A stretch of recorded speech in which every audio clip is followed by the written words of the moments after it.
Hello Libra, and welcome to your in-depth monthly horoscope for January 2023 for the Sun or the Ascendant. Going to give you some broad strands to look out for as ever, but then I will dive deep to give you in forensic detail all the key dates and influences particularly relevant to your sign. So please stay with me for that. Now, this month begins with a truly significant and symbolic event. If you tuned in to me a lot in the past, you'll know that Pluto has had such a radical impact on Libra Sun's ascendants, and if you've got other gathering of important planets there, since 2008. Now, as we go into this new year, as ever, the Sun is in house 4, which is where Pluto is. But the difference this time is that Venus, your ruler, is parked up close to Pluto in a conjunction. This brings a completely different dimension to the mix. Also, your ruler Venus is going to move into the most joyous part of its orbit on the 3rd and forges a really lucky influence with Jupiter in the first week of this new year. But it is true that Mercury is in a retrograde as we start this year. What does that mean for the year ahead, but also for this month specifically? Now, we have a full moon on the 6th. We have Mars and Mercury going direct this month, and also Uranus. So lots of exciting things to tell you about, but particularly the new moon of the 21st in your sister air sign of Aquarius. So please stay with me for more. But if you would like to understand what this year will hold for you personally, and ascending above this zodiac broadcast, if you give me 3 pieces of birth data of time, date and place of birth, I can give you your forecast for the year. If you order it at the end of year 2022, you get the rest of that year free. But also my special package of 30% off. You will get your life roadmap, your character analysis, which can help you to understand some repetitive patterns that may have come up in your situation, but it can also help you to seize opportunities with greater conviction. I will also, in my package, give you your 12 zodiac sign written forecast for each of the signs, which gives you something to go back to as we go through this new year. Please see the link below for more. Also, if you're new to my channel, thank you for joining me. Please click and tap on the bell notification symbol if you'd like to become a subscriber. For all ongoing subscribers, thank you so much for your support. So Libra, your January forecast begins with the Sun, Mercury, Venus and Pluto in that tight conjunction, all in house 4.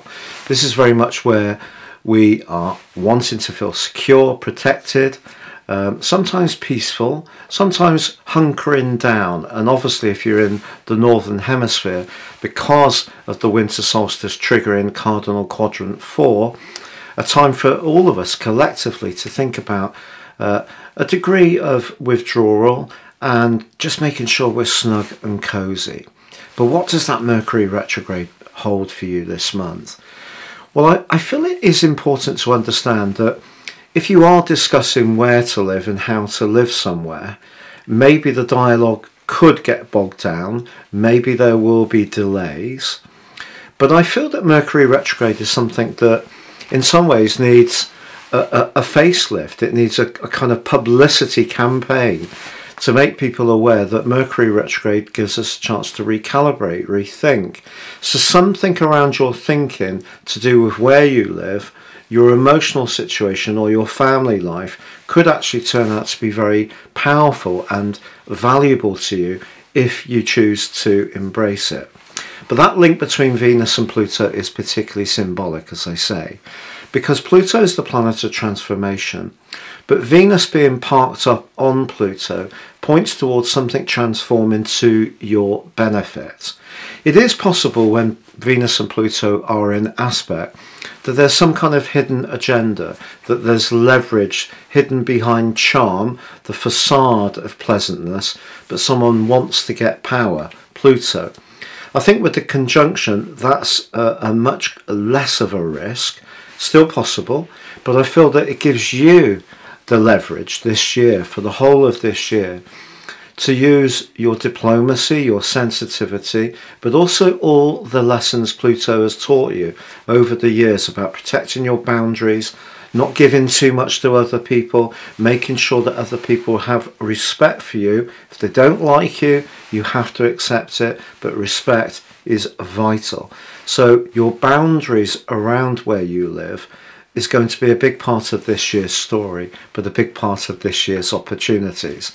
But as I mentioned before, Venus moves on the 3rd into the glorious 5th house. This is the sector of romance. It's the sector of sharing our talents, skills and flair. It also is where we have our heart's desire. So if you have children, it could be their activities that light up January for you.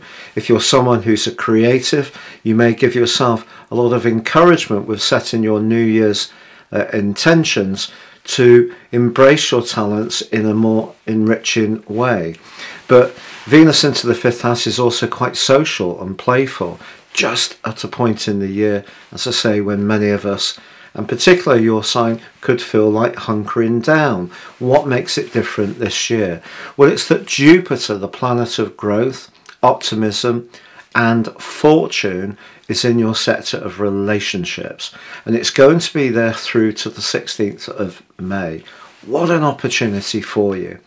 So to have your ruler, the lesser benefic, and Jupiter, the greater benefic, so the two planets of fortune communicating with one another in a very sweet, enabling way, the sextile, the 5th house of Venus, very much to do with your joy, and Jupiter in your 7th house of how you connect to others, your natural diplomacy, ability to see other people's viewpoints, see where they're coming from, but now with all the experience you've got to relate what you want, could crystallize a real opportunity around some kind of contact right at the start of this year.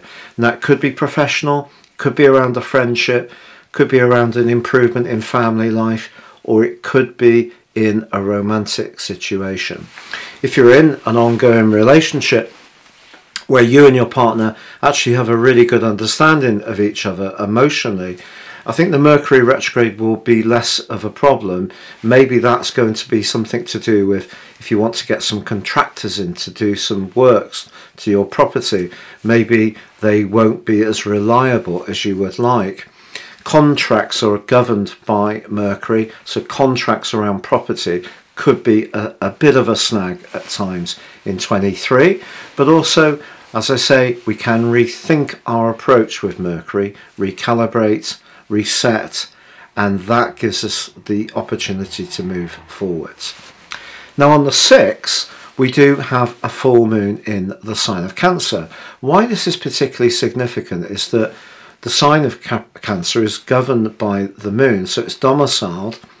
In a way, this can see your feelings close to the surface, but the moon position also links to Uranus, as does the sun, in a very positive way. Now Uranus at this part of the year is still in retrograde, but Uranus has been a very jagged and very unpredictable energy when it comes to business, long-term finance, where you're most invested, especially perhaps in an emotional or romantic sense.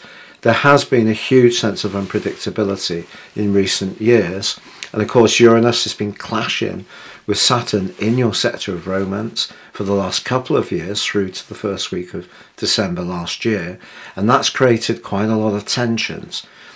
But in this particular full moon, I feel that your leadership qualities, which you're a leader sign, you're a cardinal sign, get a chance to shine. So, of course, all the energy here, apart from Uranus, is cardinal. The moon, the sun, but critically Mercury is close to the sun on the other side of the heavens from where the moon is. So 4th 10 often talks about realigning our work-life balance. But I feel even if you're someone who likes to keep your personal ideas quite private, you may find that you will articulate what you need in situations with a real vision. And I think that is really super. Also, Mars, the planet of daring, of masculine drive, not necessarily to do with gender, just our innate drive to assert ourselves, to compete, has been in your 9th house of discovery since the end of August last year. But it's been conflicted by Neptune through October and November. It went retrograde at the end of October. It came out of the square with Neptune at the end of the first week of December, but has continued to be retrograde through to the 12th, when it goes direct, stations direct. So that's something we can all celebrate.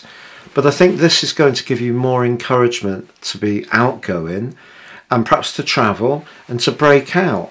But of course, the energy at the start of this month is much more home-based and reflective. So there's a bit of a balance there. Perhaps for some Librans, this will be a time that you can start planning an expedition later in the year, or anything to do with higher education or distance learning that you could do from the comforts of your home. Your energy and enthusiasm for that can be turned on to max from the 12th. Now on the 18th, Mercury ends its retrograde, something we can all appreciate, but from the 3rd through to the 9th, the Sun is continuing to be in a sparkling alliance with Uranus. So when it comes to property matters, trying to be as open-minded about the sources of funding or your approach to things is really important, because you could completely change your mind about something that you had decided was set last year, and within this early part of the new year you may think again. Perhaps it's because an opportunity will manifest itself completely unexpectedly. Now we're going to see on the 20th, the Sun move into the sign of Aquarius. The great news about this is that the transition from the 4th house to the 5th brings with it more vitality. The 4th house can be introspective, can be a bit defensive, to be honest, but by the 21st we have the new moon. But this new moon, the Sun, aligns with Pluto. Pluto moving towards the end of its journey in the sign of Capricorn. Of course, it moves into Aquarius proper on the 23rd of March this year, but it's only a brief sojourn. It's going to come back on the 21st of January 2024 for a much longer stay. But the symbolism of your ruler being aligned with Pluto at the start of this year, which provides a backdrop for the whole year in your solar return, and Pluto being aligned to the new moon of your sister air sign of Aquarius in the 5th house of personal expression, where you have the glorious Venus, which forged that beautiful link with Jupiter earlier in the month. Well, Jupiter comes into this new moon as well, forging a sextile to the Sun, the Moon, but also Pluto. When Pluto and Jupiter align well, it's one of the most radically important influences you can get in astrology. But of course the Sun in week 3, close to Pluto, across the 10th and the 11th houses, it's a disassociate conjunction. But the Sun combining with Pluto can reform something in your situation in such a fundamental way.